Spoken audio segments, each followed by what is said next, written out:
ఉండవల్లి నివాసంలో నాబార్డ్ బీపీసీఎల్ ప్రతినిధులతో సీఎం చంద్రబాబు సమావేశం కానున్నారు. ఈ సమావేశానికి కేంద్ర మంత్రులు, ఎంపీలు హాజరు కానున్నారు. అలాగే సాయంత్రం సీఎం చంద్రబాబు టీడీపీపీ సమావేశాన్ని నిర్వహించనున్నారు.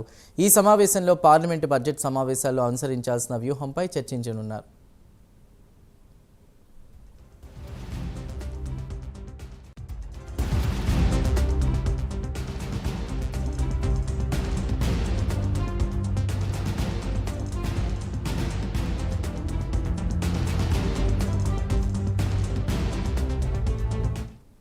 ఉండవల్లి నివాసంలో నాబార్డ్ బీపీసీఎల్ ప్రతినిధులతో సీఎం చంద్రబాబు సమావేశం కానున్నారు. ఈ సమావేశానికి కేంద్ర మంత్రులు, ఎంపీలు హాజరు కానున్నారు. అలాగే సాయంత్రం సీఎం చంద్రబాబు టీడీపీపీ సమావేశాన్ని కూడా నిర్వహించనున్నారు. ఇక ఈ సమావేశంలో పార్లమెంటు బడ్జెట్ సమావేశాల్లో అనుసరించాల్సిన వ్యూహంపై చర్చించనున్నట్లు తెలుస్తోంది.